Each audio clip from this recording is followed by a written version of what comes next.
Assalamualaikum warahmatullahi wabarakatuh. Alhamdulillahilladzi hadana lihada wa ma kunna linahtadiya laula an hadanallah. Subhanaka la ilma lana illa ma 'allamtana innaka antal alimul hakim. Rabbi shrah li sadri wa yassir li amri wahlul 'uqdatam min lisani yafqahu qawli. Allahumma salli wa sallim ala sayyidina Muhammadin miftahi bab rahmatillah ajaja ma fi ilmillah salatan wa salaman daimain bidawami mulkillah wa ala alihi wa sahbihi wa man walah. Nawaitu ta'allum wa ta'lim wa tadhakkur wa tadhkir wa nafa' wal intifa' wal ifada wal istifada wal hatha ala tamassuki bi kitabillahi wa sunnati rasulih wa du'a ila al-huda wa dalalata ala al-khair ibtigha'a wajhillahi wa mardatihi wa qurbihi wa thawabihi subhanahu wa ta'ala. Amma ba'du, alhamdulillah, pagi hari ini kembali kita diperjumpakan oleh Allah subhanahu wa ta'ala yang insya Allah senantiasa diberkahi oleh Allah subhanahu wa ta'ala, dan semoga hadirnya kita di majelis ini juga mendatangkan dan mendapatkan keridhaan daripada Allah subhanahu wa ta'ala. Amin ya rabbal alamin. Melanjutkan kajian kita dari kitab Dalilus Sa'ilin, yang mana pada kesempatan yang lalu kita sudah bahas ayat-ayat Al-Quran, hadis-hadis Rasul sallallahu alaihi wasallam, dan juga mutiara-mutiara hikmah para alim ulama yang menjelaskan kepada kita tentang amanah, sifat amanah atau akhlak amanah, yang mana itu harusnya ada pada setiap orang yang beriman kepada Allah subhanahu wa ta'ala. Pada kesempatan yang lalu kita sudah kaji di mana Rasul sallallahu alaihi wasallam menjelaskan kepada kita tentang tanda-tandanya orang munafik, yang dikatakan oleh beliau ada 3. Jikalau bicara berdusta, jikalau berjanji dia mengingkari janjinya, dan jikalau diberikan amanat maka dia berkhianat, tidak memiliki sifat amanah. Dan Allah subhanahu wa ta'ala memerintahkan kepada kita untuk tidak berkhianat kepada siapa? Kepada Allah, kepada Rasulnya. Wala takhunu amanatikum wa antum ta'lamun. Dan juga tidak mengkhianati amanah-amanah yang diamanahkan kepada kita. Pada kesempatan yang lalu kita juga sudah baca beberapa riwayat hidup para sahabat Nabi, sifat mereka pada amanah, dan juga para ulama, bagaimana Al-Imam Syafi'i ketika mau tidur yang di arah kakinya itu menjulur ke arah Al-Quran, maka beliau akhirnya tidak tidur. Dan ketika di keesokan harinya Imam Ahmad ibn Hanbal bertanya, kenapa kau tidak bangunkan aku untuk memindahkan Al-Quran ini? Maka beliau menjawab apa? Saya tidak mau mengganggu anda. Dan ketika ditanya oleh Al-Imam Ahmad ibn Hanbal, kenapa tidak kau pindahkan sendiri? Maka beliau menjawab apa? Ini bukan milik saya dan saya tidak memiliki hak untuk memindahkan sesuatu yang bukan milik saya. Jadi amanahnya seperti itu. Tidak berani memindahkan sesuatu yang bukan miliknya, apalagi mengambil sesuatu yang bukan miliknya saja dia pindahkan, tidak berani. Apalagi dengan mengambilnya. Dan begitu juga Khalifah Umar ibn Khattab radhiyallahu taala anhu, yang kita sudah baca sebagian daripada sejarah hidup beliau yang menyebutkan bagaimana amanahnya Khalifah Umar ibn Khattab. Sampai ketika menyewa kuda, selendangnya atau serbannya jatuh, beliau turun dari tunggangannya dan mengambil selendangnya dengan berjalan kaki.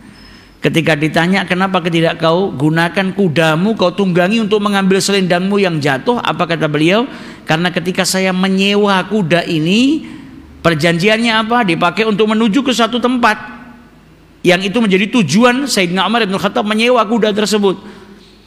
Dan dalam perjanjiannya, kata Sayyidina Umar, tidak ada perjanjian kalau selendang saya jatuh, saya gunakan kuda ini untuk ngambil.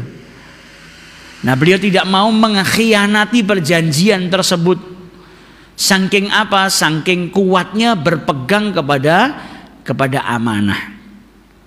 Dan pada kesempatan kali ini kita akan masuk ke bab yang berikutnya yang menjelaskan tentang al-amr bil ma'ruf wan nahi 'anil munkar. Amar ma'ruf nahi munkar. Yang tak lain itu juga merupakan kewajiban setiap orang yang beriman kepada Allah Subhanahu wa taala. Al-amr bil ma'ruf. Ma'ruf itu apa? Ma'ruf itu segala sesuatu yang baik, yang dibenarkan oleh syariatnya Allah Subhanahu wa taala dan dianggap baik oleh syariat. Jadi perkara-perkara yang baik, perkara-perkara yang di situ mengandung ketaatan kepada Allah Subhanahu wa taala, wa taqarrub ilaihi, dan menjadikan seseorang yang melakukan ma'ruf tersebut menjadi dia lebih dekat kepada Allah Subhanahu wa taala. Jadi al-ma'ruf itu adalah sesuatu yang mencakup sesuatu yang dibenarkan oleh syariat, yaitu taat kepada Allah Subhanahu wa taala, perkara-perkara yang di situ terdapat ketaatan kepada Allah dan menjadikan pelakunya itu semakin dekat kepada Allah Subhanahu wa taala. Jadi perkara-perkara yang baik. Sebaliknya mungkar itu kebalikannya ma'ruf. Kalau ma'ruf itu perkara-perkara yang taat, perkara-perkara yang baik, yang dibenarkan oleh syariat, dibaikkan oleh syariat. Kalau munkar perkara-perkara yang buruk, yang diharamkan oleh syariat. Jadi al-amru bil ma'ruf, mengerjakan sesuatu, mengajak orang lain untuk melakukan perkara-perkara yang baik, dan juga mencegah baik itu dirinya dan juga orang lain daripada kemungkaran-kemungkaran atau perkara-perkara yang diharamkan oleh Allah Subhanahu wa taala. Sifatu al-amiru bil ma'ruf wan nahi 'anil munkar. Di sini sebelum kita masuk ke pembahasannya disebutkan sifat-sifatnya seseorang yang harusnya menegakkan perkara yang ma'ruf dan melarang atau menjauhkan dari perkara-perkara yang mungkar. Nah, orang-orang yang mau melakukan atau mengajak orang lain kepada perkara yang ma'ruf dan mencegah daripada kemunkaran, sifat-sifat yang harus dimiliki orang tersebut apa? Yang pertama al-ilm, punya ilmu. Kalau tidak punya ilmu dia nggak tahu ini ma'ruf atau mungkar. Yang kedua ar-rifqu, berlemah lembut. Kemudian yang ketiga al-adlu, adil, tidak tebang pilih tapi punya sifat yang adil. Kemudian al-hilm, nggak mudah marah. Kemudian yang terakhir as-sabr, bersabar. Jadi orang yang mau mengajak orang lain, mau menegakkan sesuatu yang ma'ruf dan mau mencegah kemungkaran, dia harus punya ilmu, tahu ini halal, ini haram, ini hak, ini batil. Kemudian punya lemah lembut. Nah, terdorongnya dia untuk ngajak orang kepada kebaikan dan terdorongnya seseorang itu untuk mencegah orang lain daripada kemungkaran, baik itu kemungkaran di dirinya sendiri atau pada orang lain, itu timbulnya dari mana? Dari sifat lemah lembut, kasih sayang yang ada dalam dirinya. Kemudian adil dan tidak mudah marah. Karena orang ngejak baik itu kadang kan ada ujiannya. Mungkin dicemooh, dicaci, nggak boleh cepat marah. Wong tujuannya ngejak baik kok. Kalau ngejak baik jangan mudah marah. Kemudian yang terakhir sabar. Nah, butuh sabar, ngajak orang ke dalam kebaikan, mencegah orang dalam kemungkaran, itu butuh juga sifat sabar. Difirmankan oleh Allah Subhanahu wa taala dalam Al-Qur'an, "Ata'muruna an-nasa bil birri wa tansawna anfusakum wa antum tatlunal kitab. Afala ta'qilun." Dalam ayat ini Allah Subhanahu wa taala menjelaskan kepada kita tentang orang-orang yang memerintahkan orang lain berbuat baik. Dalam tafsir Ibnu Katsir disebutkan yaqulu ta'ala kaifa yaliku bikum, enggak pantas. Ya ma'syaral ahlil kitab, wahai orang-orang yang berpegang kepada ahlil kitab. Wa antum ta'muruna an-nasa bil birri, kalian itu memerintahkan orang lain untuk berbuat baik. Wa huwa jima'ul khair, yaitu jamak daripada kebaikan-kebaikan. Antansawna anfusakum, akan tetapi kalian itu melupakan diri kalian. Merintahkan orang lain berbuat baik tapi dia melupakan dirinya. Fala ta'tamiru bima ta'muruna an-nasa bihi. Jadi dia merintahkan orang lain untuk berbuat baik tapi dia tidak memerintahkan dirinya untuk melakukan apa yang dia perintahkan kepada orang lain. Orang lain dia perintahkan berbuat baik, dia melupakan dirinya sendiri. Dirinya nggak diajak dan nggak diperintahkan untuk melakukan perbuatan yang dia perintahkan itu kepada orang lain. Wa antum ma'adzalika tatlunal kitab, dan di balik itu kalian membaca Alkitab. Wa ta'lamuna ma fihi, dan tahu apa yang disebutkan atau difirmankan oleh Allah Subhanahu wa taala dalam Alkitab, yaitu dia mengajak orang lain berbuat baik tapi dianya enggak berbuat. Merintahkan orang lain untuk berbuat baik, dia tidak melakukannya. Kemudian apa? Kemudian dia memerintahkan orang lain juga untuk meninggalkan perbuatan-perbuatan yang buruk, tapi dia justru malah terjerumus ke dalam perbuatan-perbuatan yang buruk. Dikatakan oleh Ibnu Juraij, atamuruna an-nasa bil birri, kalian itu memerintahkan orang-orang yang berbuat baik, yaitu ahlul kitab. Wal munafikun kanu ya'muruna an-nasa bis shaumi was shalah. Ahlul kitab itu dan orang-orang munafik dahulu itu mereka memerintahkan orang lain untuk berbuat baik seperti apa? Puasa dan juga sholat. Wa yad'una ala amala bima ya'muruna bihin nas, akan tetapi mereka meninggalkan apa yang mereka perintahkan kepada orang lain. Orang lain disuruh sholat, orang lain disuruh puasa, tapi dia nggak puasa, dia nggak sholat. Nah, ini yang disebut dengan watansawna anfusakum, merintahkan orang berbuat baik tapi dia melupakan dirinya sendiri. Faghayyarahumullahu bidzalik.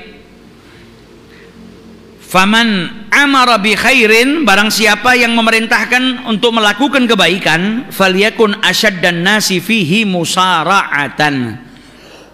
Jadi siapapun yang memerintahkan orang lain berbuat baik, hendaknya dirinya itu orang yang paling dia tekankan dan cepat untuk melakukan kebaikan tersebut.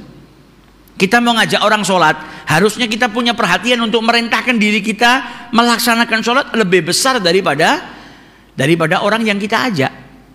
Jangan menyepelekan. Jadi ketika kita mengajak kebaikan, jadikan diri kita orang yang pertama kali melakukan kebaikan tersebut.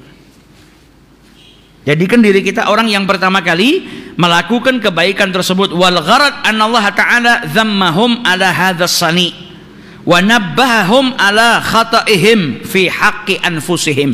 Jadi ayat ini tujuannya atau maksudnya apa? Allah itu memberikan tahdzir, enggak boleh atau jelek seseorang itu yang merintahkan kebaikan tapi dia melupakan, dia tidak melakukannya.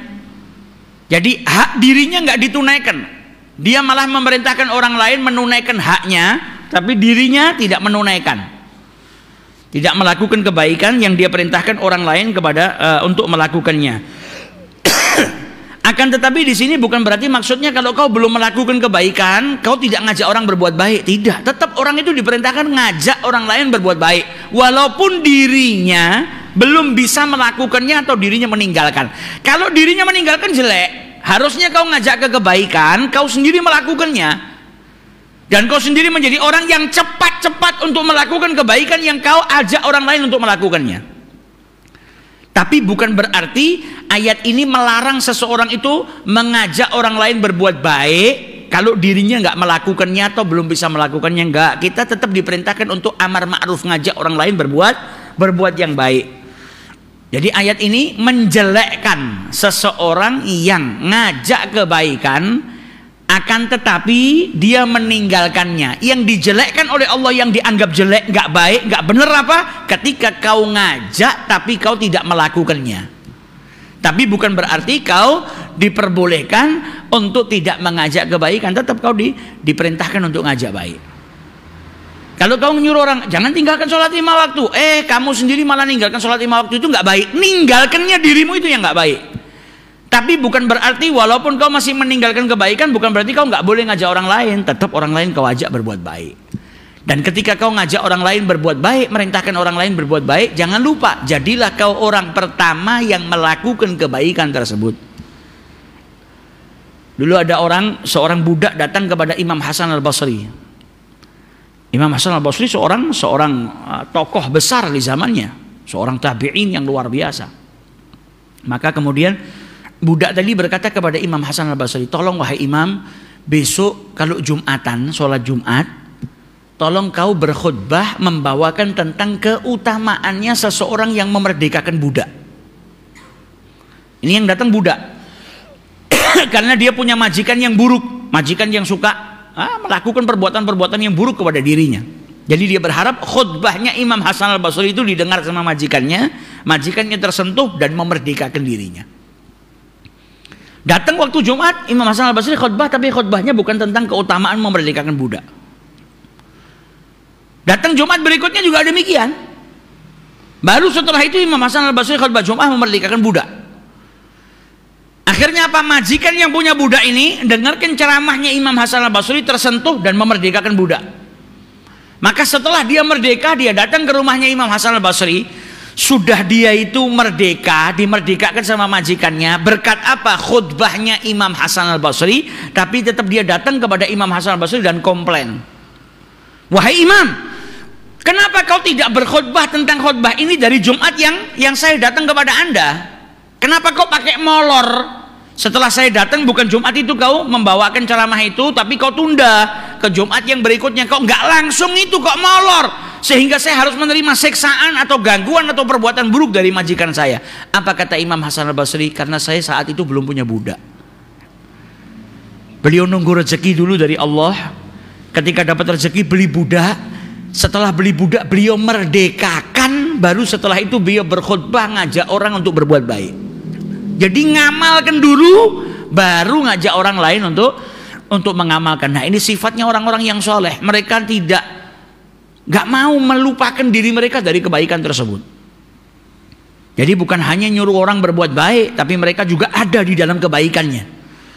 Jadi selain memerintahkan orang berbuat baik, mereka sudah berada di dalam kebaikan yang mereka ajak orang lain untuk melakukan kebaikan tersebut. Jadi jangan sampai kita menjadi seperti orang-orang munafik dan orang-orang ahlul kitab yang apa? Ngajak orang kepada kebaikan tapi melupakan diri mereka sendiri, tidak mengerjakan kebaikan tersebut. Kemudian dalam ayat yang lain Allah Subhanahu wa taala berfirman, wal takum minkum ummatun yad'una ilal khairi wa ya'muruna bil ma'rufi wa yanhauna 'anil munkari wa ulaika humul muflihun. Jadi kita diperintahkan untuk menjadi apa? Ummah, jamaah yang apa? Yad'una nasa ilal khair, mengajak manusia ke dalam kebaikan, yaitu ke dalam Islam, ke dalam syariat yang disyariatkan oleh Allah Subhanahu wa taala. Ya'muruna bil ma'ruf, ya'muruna nasa bittiba'i Muhammad sallallahu alaihi wasallam, ngajak orang untuk mengikuti Nabi Muhammad sallallahu alaihi wasallam dan agama yang dibawa oleh Nabi Muhammad sallallahu alaihi wasallam.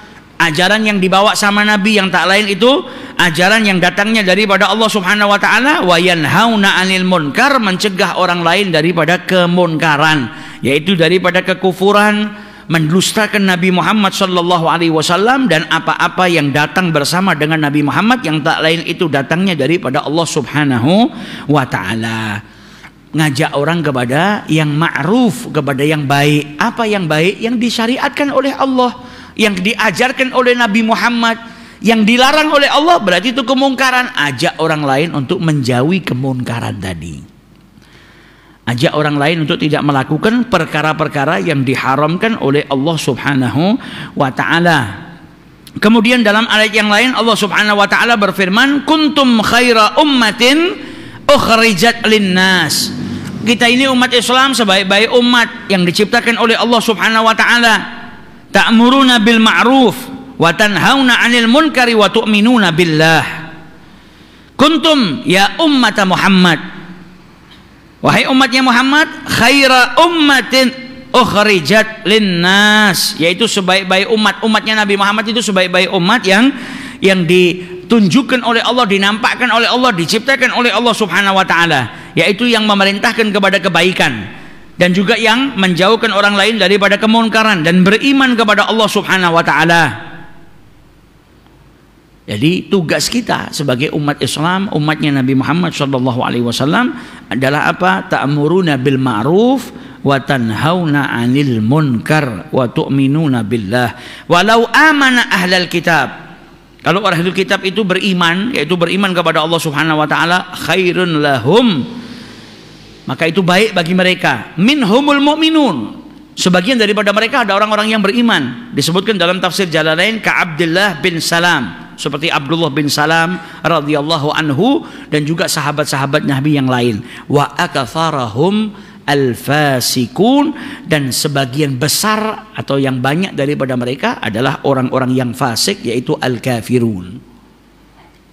Jadi kita umatnya Nabi Muhammad itu dipilih menjadi sebaik-baik umat. Tugasnya apa? Ngajak kepada kebaikan dan mencegah orang lain daripada keburukan. Karena muslim yang satu dengan muslim yang lain, kata Nabi Muhammad, seperti bangunan, nopang satu dengan yang lainnya. Kita muslim, kita mukmin dengan orang yang beriman lainnya itu seperti apa? Kal jasadil wahid, seperti satu tubuh. Seperti satu tubuh.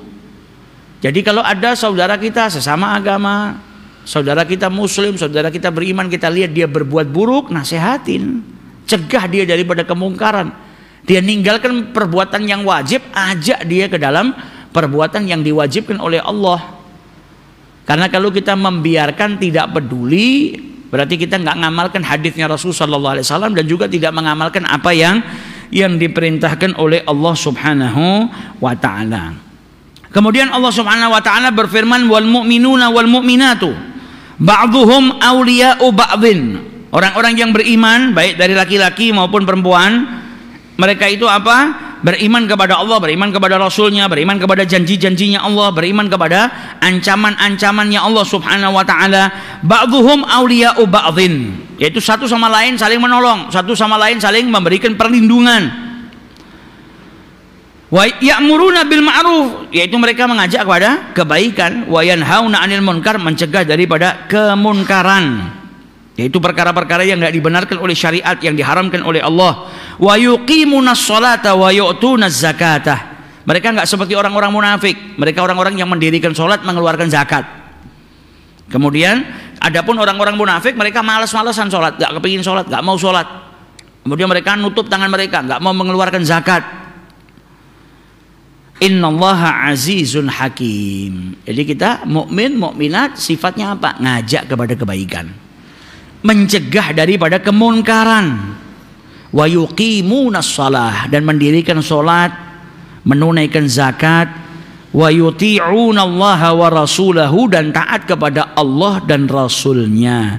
Ulaika, mereka itu, yaitu yang ngajak kepada kebaikan, orang-orang mukmin mukminat yang ngajak kepada kebaikan, mencegah daripada kemunkaran, dirikan sholat, mengeluarkan zakat, taat sama Allah, taat sama Rasulullah, sayarhamuhumullah, mereka akan mendapatkan kasih sayang dari Allah, akan dirahmati oleh Allah Subhanahu wa Ta'ala. Innallaha azizun hakim.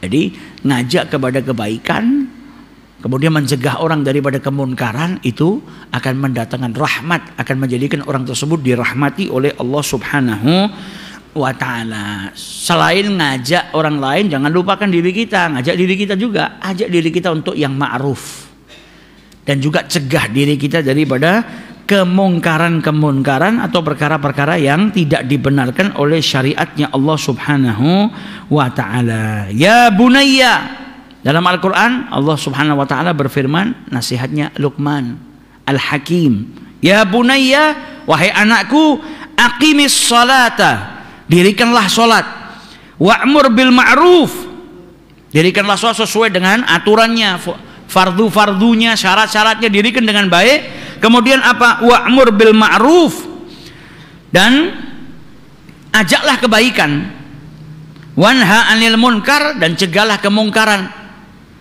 Dalam tafsirnya disebutkan ai bihasabi taqatika wa juhdika, sesuai dengan kemampuanmu. Ajaklah seseorang kepada kebaikan atau dirikanlah kebaikan, dan cegahlah perbuatan-perbuatan yang mungkar. Wasbir ala ma asabaka, dan bersabarlah atas sesuatu yang menimpa dirimu.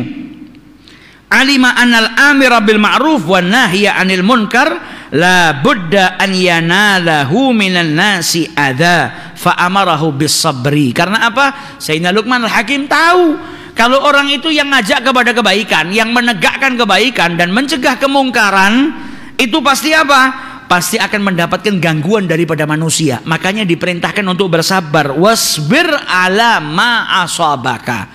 Kau mau menegakkan kebaikan, mau ngajak orang lain untuk berbuat baik dan mencegah kemunkaran, itu pasti ada banyak gangguannya. Maka bersabarlah atas sesuatu yang menimpa dirimu. Bisa jadi kau difitnah, Bisa jadi kau dicaci, dimaki, dimusuhi, atau bahkan mungkin kau diperangi. Maka bersabarlah atas apa yang menimpa dirimu. Yang penting apa? Jangan tinggalkan sholat. Aqimis sholat, kata beliau apa? Dirikanlah sholat. Kemudian apa? Wa'mur bil ma'ruf wanha anil munkar. Dan dengan itu kau melakukannya dengan apa? Dengan bersabar. Wasbir ala ma asabaka. Nah, ini yang harus ada pada diri seseorang ketika ngajak kepada yang ma'ruf, mencegah kepada yang munkar, dia bersabar. Karena pasti ada gangguan, pasti ada sesuatu yang nggak baik yang dilakukan oleh orang lain untuk kepada dirinya. Dan Nabi Muhammad ketika ngajak orang untuk beriman kepada Allah Subhanahu wa taala, beliau dimusuhi oleh kaumnya. Beliau bukan hanya dicaci, dimaki, tapi beliau disakiti. Para sahabatnya Nabi, mereka juga orang-orang yang mendapatkan perlakuan buruk daripada kaumnya. Mereka disakiti oleh orang-orang kafir Quraisy, tapi mereka bersabar. Bersabar ketika mereka mengajak orang lain kepada yang ma'ruf dan mencegah daripada perbuatan-perbuatan yang keji. Kemudian dilanjutkan dalam hadits Nabi SAW bersabda, diriwayatkan oleh Abi Sa'id Al-Khudri, Iyyakum wal julusa fit turuqat. Nabi Muhammad saat itu melarang para sahabatnya untuk apa? Duduk di jalan-jalan. Maka para sahabat yang mendengar ucapan dari Nabi Muhammad ini berkata, Ya Rasulullah, ma lana min majlisina bud natahaddatsu fiha. Jadi para sahabat saat mendengar ucapan Nabi, dia bilang, kita duduk-duduk di sini tuh enggak sesuatu yang enggak bisa ditinggal. Kita bicara di sana, membicarakan tentang masalah agama, membicarakan tentang perkara-perkara yang baik. Maka Nabi SAW kemudian bersabda, fa idza abaitum illa majlis, kalau enggak mau ninggalkan, enggak bisa ninggalkan duduk-duduk di jalan, fa'tut tariqa haqqah, maka berikanlah kepada jalan haknya. Jadi Nabi Muhammad melarang para sahabatnya. Larangan di sini para sahabat tahu kalau ini larangannya bukan haram. Karena kalau larangannya haram, turun dari Allah, ini perkara yang diharamkan oleh Allah Ta'ala, sahabat gak mungkin jawab. Kalau Nabi bilang gak boleh, sahabat ini orang-orang yang taatnya luar biasa, gak boleh ya enggak. Tapi di sini ilahnya bukan duduk-duduk di jalannya yang diharamkan oleh Rasulullah SAW, tapi ketika apa? Menelantarkan haknya jalan. Jadi Nabi saat itu mengatakan kepada para sahabatnya, jangan duduk-duduk di jalan, mau dengan kursi, mau dengan tunggangan kuda-kuda kalian. Kalau zaman sekarang mungkin sepeda motor berhenti di pinggir jalan, kemudian sepeda motor ketemu sahabatnya 4-5 orang di atas sepeda motor ngobrol. Kata Nabi, jangan duduk-duduk di jalan seperti itu. Kata para sahabat, kita nih ngobrol sini, ngobrol kebaikan, ada maslahah yang kita bicarakan. Kata Nabi, kalau kalian memang tidak bisa ninggalkan itu, tetap duduk-duduk di jalan, maka berikanlah haknya jalan. Boleh dengan syarat apa? Haknya jalan kau penuhi. Jadi Islam ini ngatur bukan hanya hak bertetangga, bukan hanya hak bertamu, tapi hak jalan pun ada, diatur dalam Islam. Maka para sahabat bertanya kepada Rasul sallallahu alaihi wasallam, "Ma haqqut tariq?" Apa itu haknya jalan ya Rasulullah? Maka dijawab oleh Rasulullah sallallahu alaihi wasallam, yang pertama apa? Ghudzul basar, jaga mata. Jagalah mata kalian. Yang dijelaskan oleh para ulama di sini, yakunu bikafihi amma la yahillu an-nadharu ilaih. Supaya apa? Tidak menggunakan pandangannya memandang perkara-perkara yang tidak baik, yang tidak dihalalkan oleh Allah bagi dirinya, yang menyebabkan fitnah. Kau mau duduk-duduk di jalan, jaga matamu. Jangan kau gunakan matamu untuk melihat auratnya wanita. Jangan kau gunakan matamu untuk memandang perkara-perkara yang diharamkan oleh Allah Subhanahu wa taala, atau sesuatu yang menjadikan fitnah. Karena orang yang duduk-duduk di jalan, kenapa sama Nabi tadi dikhawatirkan? Karena orang yang duduk di jalan itu bisa jadi kebanyakan, tidak semuanya, kebanyakan dia ganggu orang yang lewat, atau dia mempersempit jalan. Harusnya orang bisa jalan, tapi karena dia duduk-duduk, atau menjadikan orang nggak nyaman. Yang tadinya dia mau lewat, mau lalu lalang, nggak nyaman karena ada orang duduk-duduk di situ. Nanti kalau lewat diliatin. Perempuan biasanya nggak nyaman. Tapi kalau kau memang duduk di situ karena ada sesuatu, maka jagalah haknya jalan. Dengan apa? Yang pertama, menjaga pandangannya. Jangan sampai kau memandang perkara-perkara yang diharamkan oleh Allah Subhanahu wa ta'ala. Kemudian apa? Wa kafful adza, jangan ganggu orang, baik dengan ucapan maupun perbuatan, dengan lisan ataupun dengan tangan. Fala yashtum, jangan kalau yang lewat itu kau caci. Wala yasub, wala yahtagir, jangan merendahkan orang yang lewat. Wala yu'ib, jangan kau mencacat orang yang lewat. Wala yaghtab, jangan kau menggibah di jalan-jalan tersebut. Wala yadrib ahadan bil yad awal asa min ghairi ma jurima, jangan terus ada orang lewat gak punya salah, gak punya apa, kau pukul dengan tanganmu atau kau ganggu dia. Yang pertama jaga pandangan, yang kedua apa? Jangan sampai kau mengganggu. Seperti apa? Kau minum, dah habis minumannya kau tumpahkan, akhirnya apa? Bikin orang yang jalan terpeleset. Makan bungkusnya kau buang di jalan. Ini kan bagian daripada haknya jalan yang kau tunaikan. Karena kalau kau buang sampah sembarangan, kau ganggu orang yang lewat. Bisa jadi gangguan itu datang dari baunya sampah yang kau buang, atau menjadikan orang itu terpeleset atas sampah yang kau buang. Nah, ini haknya jalan. Jadi kalau kita di jalan, mau naik mobil, mau naik sepeda motor, atau mau jalan kaki, makan makanan, setelah itu selesai, kebiasaan kita itu buang bungkusnya di jalan. Mulai hari ini rubah, buang bungkusnya di tempat sampah dan niatkan saya menjaga haknya jalan. Supaya apa? Ketika kita tidak membuang di jalan dan kita membuangnya di sampah, itu kita bagian daripada mengikuti sunnahnya Nabi besar Muhammad SAW. Saya sedang taat dengan apa yang diperintahkan oleh Rasulullah. Apa? Ghuddul basar, jaga pandangan. Yang kedua apa? Wa kafful adza, saya nggak beri gangguan kepada orang. Dengan apa? Saya membuang sampah ini ke dalam tempatnya. Dan sebagian dari orang kan gitu, naik mobil atau naik sepeda motor, makan bungkusnya dibuang. Oh, saya bayar pajak, kan ada pembersihan jalan. Ya bukan seperti itu. Kita kalau ada orang nyampah di rumah kita suka? Tidak suka. Kalau ada orang nyampah di rumah kita, kita nggak mau. Maka jangan nyampah di tempat lain.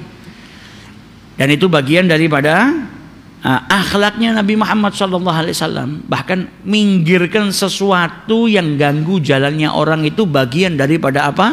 Shadaqah, imatatul adza. Kau lihat ada batu di pinggir jalan, kau turun, kau ambil batunya, kau inggirkan. Itu bagian daripada sedekah.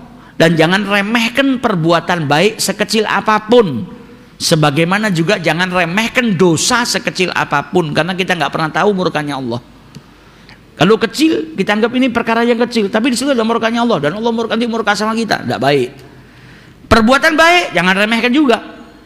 Karena bisa jadi dalam kebaikan tersebut kau melakukannya lillahi ta'ala, amalmu diterima sama Allah, kau diberkahi karena amal tersebut.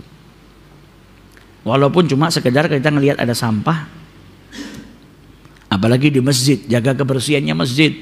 Lihat ada yang kotor, jangan cuma lewat. Begitu kita ngelihat ada yang kotor, ambil, bawa keluar, buang di luar.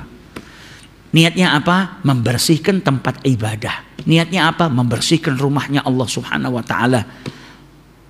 Nah, ini luar biasa, termasuk bagian daripada apa? Mengagungkan syiar-syiarnya Allah Subhanahu wa ta'ala. Kemudian yang terakhir kata Nabi apa? Waraddus salam. Yang ketiga dikatakan sama Nabi Muhammad, haknya jalan apa? Waraddus salam, jawab salam. Ada orang yang lewat mengucap assalamualaikum, kau jawab salam. Kalau ada orang yang lewat enggak mengucap salam, kau yang mengucap salam. Assalamualaikum, waalaikumsalam. Ya, termasuk ya kalau kita pahami secara makna. Kalau ada orang yang ucap salam, kau jawab salamnya, berarti kau juga harus menebarkan keselamatan. Karena salam itu kan doa. Ketika ada orang yang mengucap sama kau, Assalamualaikum, kau jawab waalaikumsalam. Semoga Allah Subhanahu wa ta'ala memberikan keselamatan bagimu. Kau sudah mendoakan kebaikan kepada orang tersebut, hendaknya kau tidak mengganggu orang tersebut, tidak mencelakai. Lawang kau sudah mendoakan apa? Semoga Allah memberikanmu keselamatan. Maka jangan kau ganggu dia, baik dengan lisanmu atau dengan tanganmu. Kemudian yang terakhir kata Rasulullah apa? Wal amru bil ma'rufi wan nahyu anil munkar. Haknya jalan juga apa? Kau beramar ma'ruf dan juga nahi munkar. Jangan dipakai tempatnya itu malah buat judi. Duduk di jalan main judi. Duduk di jalan berbuat maksiat. Nah, ini salah. Jadi gunakan haknya jalan dengan baik. Dan kau di jalan itu kalau ngelihat ada sesuatu yang nggak baik, kau nasihati. Kalau ada orang yang melakukan perbuatan yang buruk, maka kau cegah dia daripada keburukan tersebut. Sehingga dulu dikatakan di kota Hadramut, itu di provinsi Hadramut, kota Tarim itu sampai dikatakan syawari'ut Tarim, jalannya kota Tarim itu syekhun liman la syekha lahu. Jalannya Tarim itu, jalannya kota Tarim itu guru bagi mereka yang tidak punya guru. Maksudnya jalan sebagai guru gimana? Karena di jalan itu kalau ada orang yang meninggalkan sholat, ada yang meringati, ada yang ngasih tahu. Misalnya ada orang yang minum dalam keadaan berdiri, begitu ada yang lihat langsung ngasih tahu, minumnya duduk, ikutin sunnahnya Nabi. Kalau ada orang yang di jalan makan pakai tangan kiri, ada yang ingatkan, jangan makan pakai tangan kiri, makannya pakai tangan kanan. Jadi di jalan itu banyak orang-orang yang melakukan al-amr bil ma'ruf wa nahi anil munkar, ngajak orang kepada kebaikan dan mencegah seseorang itu daripada kemunkaran. Sampai disebutkan jalanannya kota Tarim itu guru bagi mereka yang tidak memiliki guru. Maksudnya apa? Ada yang negor ketika ada orang yang berbuat baik. Tentunya dengan cara yang baik, ya, dengan cara yang baik. Jadi itu haknya jalan yang kita diajarkan oleh Rasul Shallallahu Alaihi Wasallam. Boleh kau duduk-duduk di jalan, tapi jangan ganggu orang. Jangan kalau jalan, misalnya kampung. Sini ada badukan, sebelah sini ada badukan. Orang duduk di sini, orang duduk di sini, tengah-tengahnya juga orang keliling. Ini ganggu jalan. Akhirnya orang yang mau lalu lalang nggak bisa. Duduknya jangan sampai ganggu lalu lalangnya orang. Kadang ada orang di lampu merah, ketemu konco lawas. Ya, kebetulan akhirnya reuni di perempatan. Ini kan salah. Wah, piye kabar suara ketemu ngobrol di lampu merah. Ini sudah hijau dia nggak jalan-jalan. Nah ini nggak benar. Ya kalau memang mau ketemu ya cari tempat yang minggirnya nggak ganggu orang. Dan itu pun haknya jalan juga kau harus jaga. Sebagaimana yang tadi diajarkan oleh Rasulullah Sallallahu Alaihi Wasallam. Kemudian dalam hadis yang lain Nabi Sallallahu Alaihi Wasallam bersabda, yu'ta birrajuli yaumal qiyamati. Nanti di hari kiamat ada seseorang yang dimasukkan oleh Allah Subhanahu Wa Taala ke dalam neraka. Fayulqa finnar. Fatandaliku aqtabu batnihi fayaduru biha. Maka dia itu mendapatkan siksaan sampai ususnya itu keluar muter-muter. Seperti seekor keledai yang berputar mengelilingi pengisar gandum. Jadi dia mendapatkan siksaan. Kemudian apa? Ada yang mengatakan kepada orang tersebut, "Ya fulan, malaka, engkau ini kenapa? Alam takun ta'muru bil ma'ruf wa tanha 'anil munkar? Bukankah kau dulu itu ketika di dunia, apakah kau tidak mengajak orang kepada kebaikan dan mencegah kemungkaran? Kok sampai kau diginikan? Apakah kau selama hidup di dunia itu nggak ngajak kepada yang ma'ruf dan mencegah kepada yang munkar?" Maka dijawab sama orang yang sedang mendapatkan siksaan tadi apa? Bala, saya ngajak, saya beramar ma'ruf dan saya juga bernahi munkar. Amuru bil ma'ruf, saya ngajak orang lain kepada kema'rufan, kepada kebaikan. Tapi saya nggak ngerjakannya. Dan saya mencegah wa anha 'anil munkar, saya mencegah orang lain daripada kemunkaran. Wa atihi, dan saya melakukannya. Orang lain dilarang bermaksiat tapi dia maksiat. Jangan nyolong, dia nyolong. Ayo sholat, dia nggak sholat. Nah ini orang-orang yang seperti itu, na'udzubillah, akan disiksa oleh Allah Subhanahu wa Ta'ala. Maka ketika kita ngajak kepada kebaikan, jadilah kita orang pertama yang melakukan kebaikan tersebut. Ketika kita mengajak orang lain meninggalkan kemungkaran, jadilah kita orang pertama yang menjauh daripada kemungkaran tersebut. Tapi walaupun kau masih melakukan perbuatan buruk, bukan berarti kau tidak mengajak orang kepada yang ma'ruf dan tidak mencegah orang daripada kemungkaran. Tetap kau diperintahkan. Karena amar ma'ruf nahi munkar ini siapapun harus melakukannya. Kalau ngelihat yang munkar, kasih tahu, nasihatin, cegah orang tersebut daripada kemungkaran dan ajak orang lain kepada kebaikan. Sehingga dalam hadis dikatakan oleh Rasul sallallahu alaihi wasallam, diriwayatkan dari An-Nu'man bin Bashir, "Matsalul qa'im ala hududillah wal waqi'i fiha." Perumpamaan antara orang-orang yang taat sama Allah, berpegang teguh kepada ajarannya Allah, orang yang istiqomah lah, dengan orang-orang yang terjerumus, yaitu orang-orang yang berbuat haram, berbuat mungkar. Kamatsali gaumin istahamu ala safinatin, seperti sekelompok kaum yang berebut tempat di kapal. Jadi Nabi Muhammad dalam hadis ini memberikan gambaran kepada kita. Kenapa kok kita itu diperintahkan beramar ma'ruf dan nahi munkar? Karena dalam hadis ini dijelaskan sama Nabi, orang yang taat berpegang teguh kepada aturan-aturan Allah, dan orang-orang yang terjerumus ke dalam perkara-perkara yang munkar yang diharamkan oleh Allah itu seperti orang yang naik ke atas kapal rebutan tempat. Ketika rebutan tempat, ada yang dapat di atas, ada yang dapat di bawah. Kemudian yang dapat di bawah itu kalau mau ngambil air, dia harus naik ke atas. Ngambil air di atas, kemudian turun ke bawah. Dalam riwayat Imam Bukhari ada tambahan disebut kalau naik ganggu yang di atas. Tapi mereka harus ngambil airnya di atas. Akhirnya yang di bawah, ini yang di bawah orang-orang yang berbuat munkar. Yang di atas orang-orang istiqomah, perumpamaannya seperti itu. Yang di bawah ini mereka berinisiatif. Wes, daripada kita itu kalau mau ngambil air harus naik ke atas, ganggu yang di atas, lebih baik kita lubangi kapal di bawah ini. Kan kalau di bawah, dia di bagian bawah kan tidak ada air, mau ngambil air harus naik ke atas, kemudian nyiduk dari laut. Nah ini kalau naik ganggu, mondar-mandirnya ganggu orang yang di atas. Mereka merasa kalau diri mereka itu kalau mondar-mandir ke atas ganggu yang di atas. Daripada kita ganggu orang-orang yang di atas, lebih baik kita lubangi aja kapal kita, biar ada lubang, nanti kalau butuh air ngambilnya gampang. Nah kalau yang di atas itu nggak memperingatkan yang di bawah jangan dilubangi, maka yang ada apa? Semuanya akan tenggelam. Kalau sampai yang di bawah itu menjalankan inisiatifnya, daripada kita ngerepoti naik ke atas dan ganggu yang di atas kalau mau ngambil air, lebih baik kita lubangi kapal ini supaya kita mudah dapat air. Nah kalau kapal itu dilubangi, yang terjadi apa? Tenggelam kapalnya. Kalau kapalnya tenggelam, yang binasa siapa? Yang di lantai bawah ya, dan yang di lantai atas. Maka yang di atas wajib memperingatkan yang di bawah, aja mbok lubangi.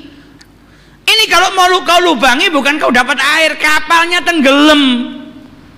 Kita yang hanyut di dalam, tenggelam di dalam air. Nah ini permisalan amar ma'ruf nahi munkar. Kalau kita ngelihat orang lain munkar, enggak kita nasihati. Kalau kita nggak ngajak orang lain berbuat ma'ruf, maka kita seperti berada di atas kapal. Sing penting awakku sing bener.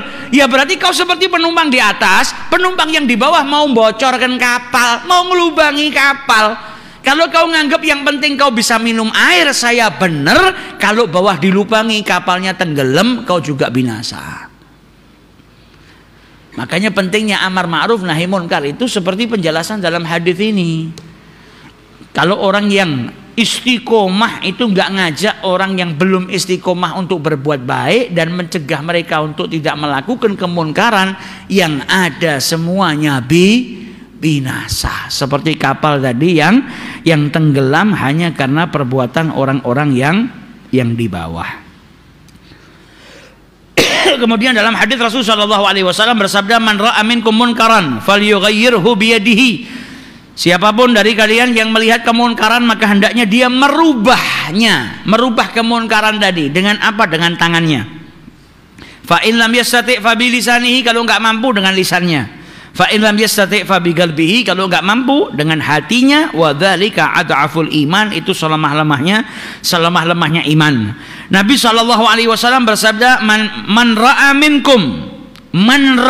minkum, siapa dari kalian yang melihat apa? Kemunkaran. Yaitu dia mengetahui kalau itu ada kemunkaran, tahu, ngelihat, atau dapat kabar yang pasti, ada saksinya melihat kemunkaran, maka kita diperintahkan untuk apa? Merubah kemunkaran tadi dengan apa? Dengan tangannya. Kalau dia punya kemampuan, dia seorang pejabat pemerintah, dia seorang pemimpin, dia punya kekuasaan, maka rubah dengan tanganmu. Kalau bagi orang yang nggak mampu, misalnya saya nggak mampu merubah ini dengan tangan saya, maka turun ke derajat yang berikutnya dengan lisan, dengan mau'idhah, dengan nasihat, supaya orang tadi tidak melakukan kemunkaran. Kalau nggak mampu juga dengan mau'izah, dengan lisan, maka dengan hati. Itu yang paling lemahnya iman. Minimal apa? Hati kau mengingkari ini perbuatan nggak benar, dan andai saja saya mampu merubah ini dengan lisan atau dengan tangan saya, pasti akan saya lakukan. Jadi mengingkari dengan hatinya. Jangan nggak peduli. Itu awakku. Toh yang ngerasakan madharatnya dia. Nah, kita ndak mengingkari perbuatannya, ya sama aja kita dianggap seperti orang yang ridho kepada kemungkaran tersebut. Nggak boleh. Paling tidak kalau kita nggak bisa ngerubah dengan tangan, nggak bisa ngerubah dengan lisan, maka dengan hati. Dan itu selemah-lemahnya al-iman, mengingkari perbuatan tersebut dengan hatinya. Jangan ridho dengan kemungkaran yang dia ketahui. Jangan ridho, melainkan dengan mengingkari dengan hatinya. Jadi bitadarruj. Dan kita kalau mau mencegah kemungkaran tentu dengan cara yang baik. Karena orang itu nggak berubah kalau nggak bisa. Kalau kita nggak punya cara, ya nggak bisa nanti.